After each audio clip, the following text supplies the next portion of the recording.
Политика, кажется, это что-то такое сложное, далекое от нас, правда? Но что если посмотреть на нее не как на набор скучных законов, а как на практический инструмент? Инструмент, который помогает понять, почему мир вокруг устроен именно так. Давайте попробуем в этом разборе превратить хаос новостных заголовков в понятную и логичную систему. Ну вот смотрите, когда мы слышим слово «политика», что обычно представляется? Наверное, какие-то люди в строгих костюмах, которые вещают с трибуны о вещах, совершенно далеких от нашей с вами обычной жизни. Но на самом деле это лишь крошечная верхушка огромного айсберга. Давайте копнем чуть глубже. Вот вы в семье решаете, куда поехать в отпуск. Это уже маленькая политика. В школе выбирают старосту класса. Это тоже политика. По сути, как только появляется группа людей, которым нужно о чем-то договориться и принять общее решение, вот там-то и начинается политика.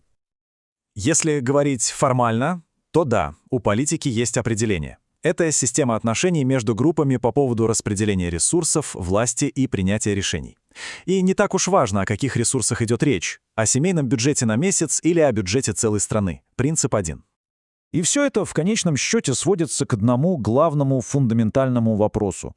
Кто что получает, кто устанавливает правила игры, кто принимает решения, и в итоге кто от этих решений выигрывает, а кто, возможно, проигрывает.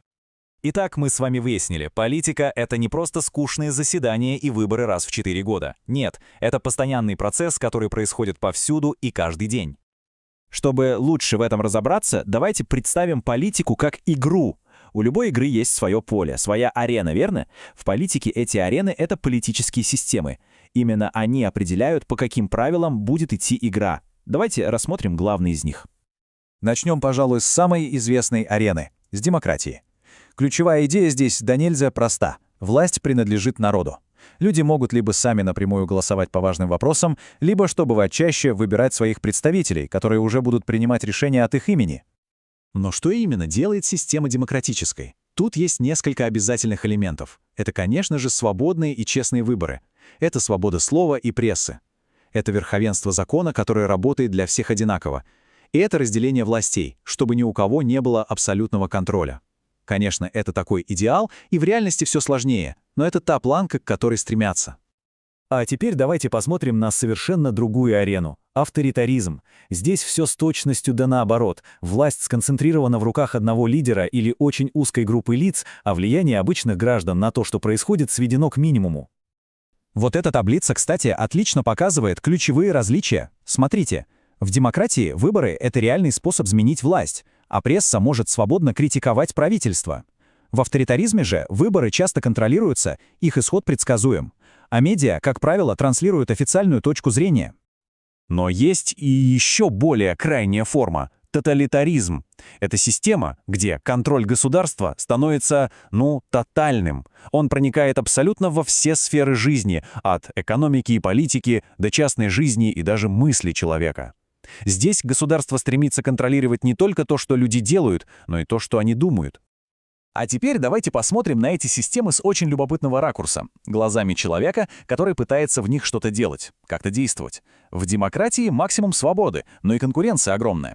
В авторитаризме, если ты против власти, риски зашкаливают, ну а в тоталитарной системе любая попытка реальной политической деятельности — это уже государственная измена. Так, хорошо, с аренами, на которых разворачивается игра, мы более-менее разобрались. Но главный вопрос — а как на этих аренах, собственно, выбирают лидеров? По каким правилам? И вот как раз об этих правилах игры мы сейчас и поговорим. В первую очередь, конечно, о выборах, ведь это главный механизм распределения ролей в любой политической системе.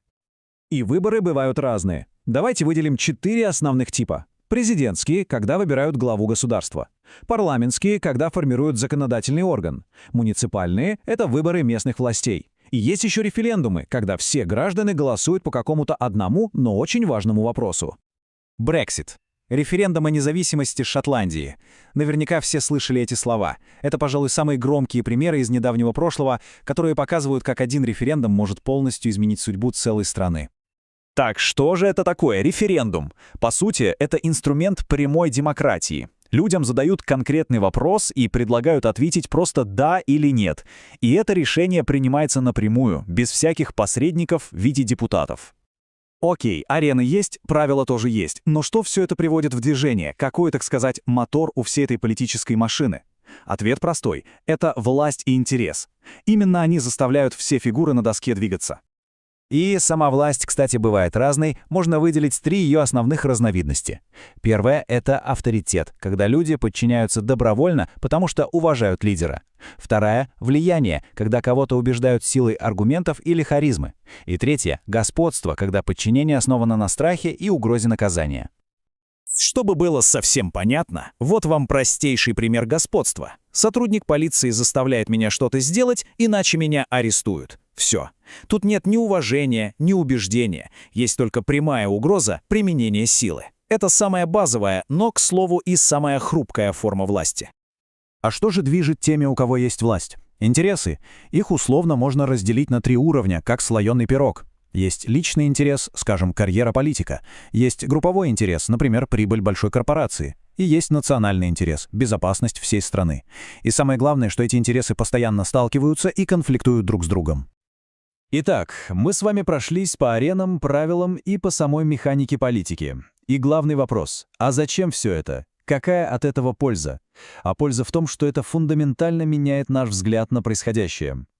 Считайте, что все, о чем мы говорили, это не сухая теория. Это, по сути, набор инструментов, такая аналитическая оптика. Теперь, когда мы смотрим новости или читаем о каком-то событии, можно задавать себе правильные вопросы. Так, на какой арене это происходит, по каким правилам играют и, самое главное, чьи интересы здесь на кону? Теперь у нас есть эта рамка, эта основа для анализа. И главный вопрос, который, наверное, стоит себе задать, а что теперь можно увидеть по-другому, глядя на мир через эту новую призму?